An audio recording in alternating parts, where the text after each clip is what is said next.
بسم اللہ الرحمن الرحیم۔ السلام علیکم۔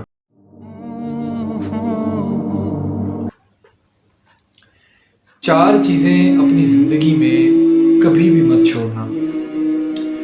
سورۃ ابراہیم آیت نمبر 7 میں اللہ تعالیٰ قرآن پاک میں فرماتا ہے کہ اگر شکر کرو گے تو ہم تمہیں زیادہ دیں گے۔ اس آیت کا خلاصہ جو ہے وہ یہ ہے کہ شکر کرنا مت چھوڑنا، ورنہ نعمتوں کی بڑھوتری سے محروم کر دیے جاؤ۔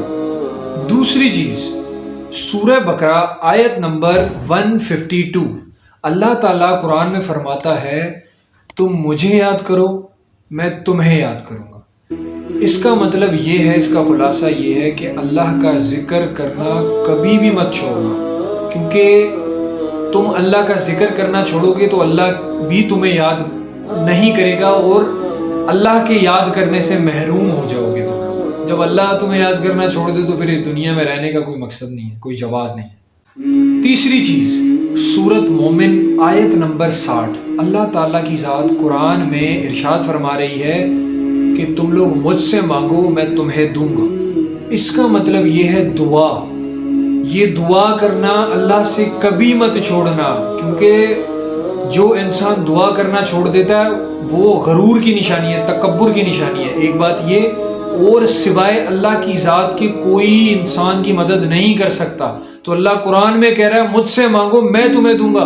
کیوں در در جا کے بھکاری بنے ہوئے، کیوں انسانوں سے مانگ رہے ہو، کیوں غیر اللہ سے مانگ رہے ہو؟ اللہ سے مانگو، اللہ تمہیں دے گا۔ دعا میں بڑی طاقت ہے، آزما کر دیکھیے۔ دعا کرنا مت چھوڑنا، ورنہ قبولیت سے محروم ہو جاؤ گے۔ چوتھی چیز، سورۃ الانفال آیت نمبر 33، اللہ رب العزت کی ذات قرآن کریم میں فرماتا ہے کہ جب تک لوگ مجھ سے توبہ کرتے رہیں گے، یا جب تک لوگ توبہ کرتے رہیں گے میں ان پر عذاب نہیں بھیجوں گا۔